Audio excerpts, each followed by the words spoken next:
بسم اللہ الرحمن الرحیم۔ ہم مختلف عوامل کے بارے میں پڑھ رہے ہیں جو سطح زمین پر مختلف زمینی نقوش بناتے ہیں۔ آج ہم پڑھ رہے ہیں کہ پاکستان میں زمینی خد و خال تبدیل کرنے والے عوامل، یعنی پاکستان میں وہ کون سے عوامل ہیں جو سطح زمین پر تبدیلی لاتے ہیں۔ تو سطح زمین پر جتنی بھی تبدیلی والے عوامل تھے، ہوا، گلیشیئر اور دریا، یہ سب پاکستان میں سرگرم عمل ہے، یعنی ایکٹیو ہے، اور ہر ایک اپنی اپنی جگہ پر زمینی نقوش بناتا ہے۔ پاکستان کے شمال میں اور پاکستان کے شمال مغرب میں جتنے بھی دنیا کے بلند ترین پہاڑی سلسلے ہیں، مثلاً قراقرم، ہندوکش وغیرہ، ان میں گلیشیئر پائے جاتے ہیں، اور گلیشیئرز نے وہاں مختلف قسم کے زمینی نقوش بنائے ہیں۔ پاکستان میں سندھ میں صحرائے تر اور بلوچستان میں صحرائے خاران، یہ بھی تبدیلی لانے والے عوامل ہیں، اور وہاں صحرا میں مختلف زمینی نقوش بنا چکے ہیں۔ پاکستان میں سب سے بڑا دریا دریائے سندھ ہے، اور اس کے علاوہ جتنے بھی اس کے معاون دریائے ہیں وہ جہاں سے شروع ہوئے ہیں اور جہاں یہ سمندر میں گرے ہیں، تو سٹارٹ سے لے کر اینڈ تک انہوں نے مختلف زمینی نقوش بنائے ہیں۔ اور یہ سب دریائے سندھ اور اس کے معاون دریائے یہ بحیر عرب میں گرتا ہے۔ تو جیسا کہ ہم نے بتایا کہ سٹارٹ سے لے کر اینڈ تک دریائے سندھ اور اس کے معاون دریا نے مختلف قسم کے زمینی نقوش بنائے ہیں، جس میں سے یہ مندرجہ ذیل ہے۔ نمبر 1 ہے داسو پٹن کی گھاٹی۔ پہلے تو ہم یہ پڑھ لیتے ہیں کہ گھاٹی کیا چیز ہے۔ تو یہ ہم نے پچھلے لیکچرز میں بھی ڈسکس کیا تھا کہ جب دریا ایک جگہ سے دوسری جگہ بہتا ہے اور جاتا ہے تو یہ عمودی طور پر اور افقی طور پر یہ ایروجن کا عمل کرتا ہے، مختلف مٹیریلز یہ کاٹتا ہے اور ایک جگہ سے دوسری جگہ جاتے ہیں۔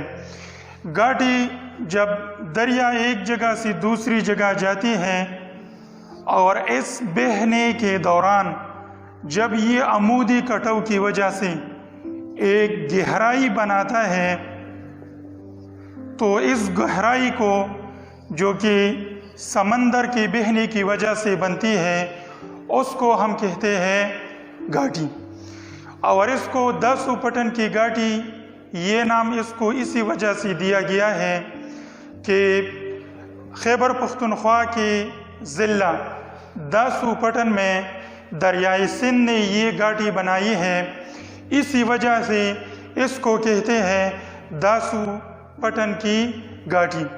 اس کی لمبائی تقریباً 6500 میٹر ہے، اور یہ دنیا کا سب سے بڑا گھاٹی تصور کیا جاتا ہے۔ دوسرے نمبر پر ہمارے پاس ہے وادیاں۔ جب دو پہاڑوں کے درمیان ایک راستہ ہوتا ہے تو اس درمیانی راستے کو ہم کہتے ہیں وادی، جس کو انگلش میں کہتے ہیں ویلیز،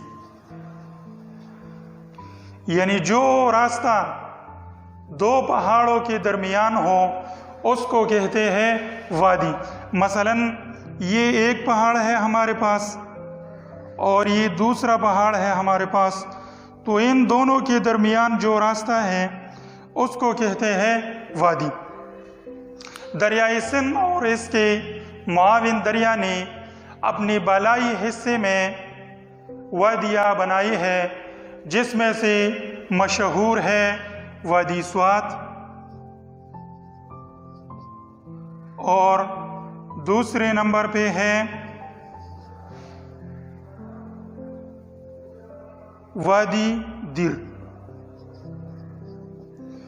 وادی سوات اور وادی در کو بالترتیب دریائے سندھ اور دریائے پنجگوڑا نے بنایا ہے، یعنی یہ جو وادی سوات ہے یہ دریائے سندھ نے بنایا ہے، اور یہ جو وادی در ہے یہ دریائے پنجگوڑا نے بنایا ہے۔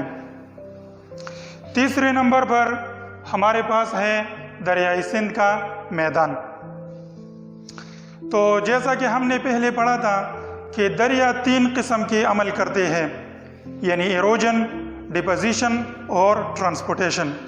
تو دریائے سندھ اور اس کے جو معاون دریائے ہیں جو ریلیٹڈ رائیورز ہے، اس کی تہنشینی کی وجہ سے ایک بڑا اور ویسٹ وسیع و عریض میدان وجود میں آیا ہے جس کو کہتے ہیں دریائے سندھ کا میدان۔ اور اس کو دریائے سندھ کا میدان اسی وجہ سے کہتے ہیں چونکہ یہ دریائے سندھ نے بنایا ہے، اسی وجہ سے اس کو کہتے ہیں دریائے سندھ کا میدان۔ یہ میدان بہت زرخیز ہے اور پاکستان کی زراعت کا زیادہ تر حصہ یہ دریائے سندھ کے میدان سے آتا ہے۔ 4 نمبر پر ہمارے پاس ہے دو آبا۔ جیسا کہ نام سے ظاہر ہے کہ دو دریاؤں کے درمیان جو خشکی والا حصہ ہوتا ہے اس کو کہتے ہیں دو آبا، یعنی اگر ہم اس طرح کہیں کہ اس طرف بھی دریا ہے اور اس طرف بھی دریا ہے اور ان دونوں کے درمیان جو خشکی ہے اس کو کہتے ہیں دو آبا۔ دریائے سندھ اور اس کے جتنے بھی معاون دریائے ہیں اس نے 4 دو آب بنائے ہیں۔ 5 نمبر ہمارے پاس ہے سندھ کا ڈیلٹا۔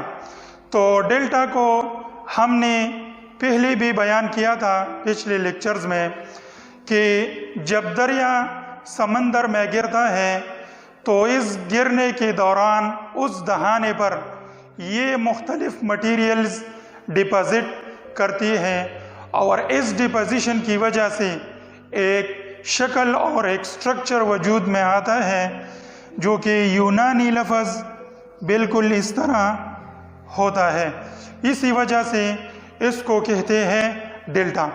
تو دریائے سندھ جب بحیر عرب میں گرتا ہے تو اس نے اس دہانے پر ایک ڈیلٹا بنایا ہے اور اس کو کہتے ہیں سندھ کا ڈیلٹا۔ یہاں خاص قسم کے جنگلات پائے جاتے ہیں اور ان جنگلات کو ہم کہتے ہیں مینگروو جنگلات۔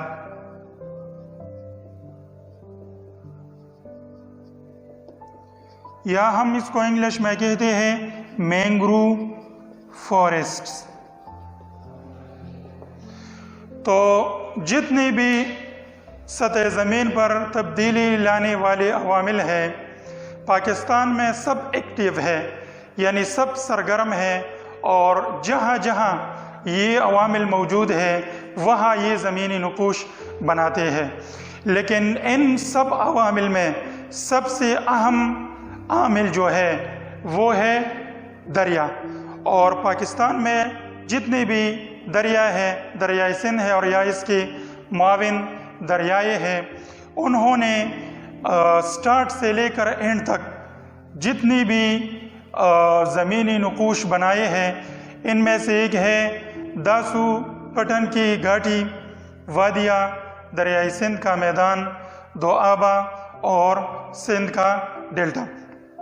یہ سب وہ نقوش ہے جو کہ دریائے سندھ اور اس کے معاون دریا نے تخلیق کی ہے یا سطح زمین پر بنائی ہے۔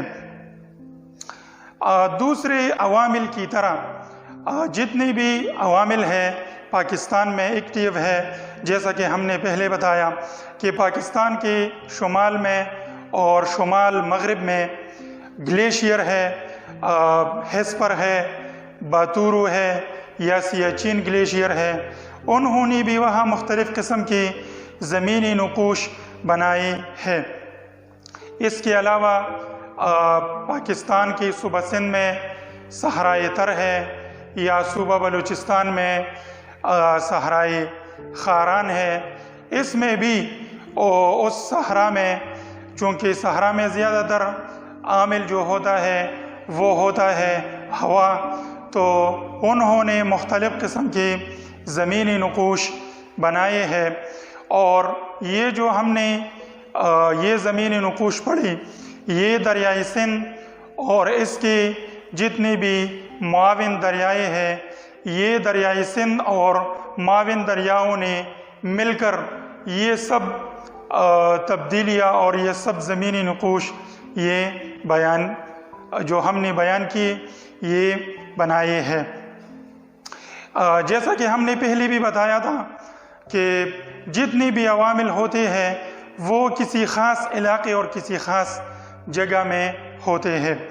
ہم نے بتایا تھا کہ دریا کی جتنی بھی زمینی نقوش ہوتے ہیں وہ اس کو ہم نے 3 حصوں میں تقسیم کیا تھا، یعنی ایک وہ زمینی نقوش ہوتے ہیں جو بالائی حصے میں اور پہاڑوں میں بنتے ہیں، 2 نمبر وہ ہے جو کہ سطح زمین پر بنتے ہیں، اور ایک وہ نقوش ہے اور وہ سٹرکچرز ہے جو کہ دریا میں بنتے ہیں۔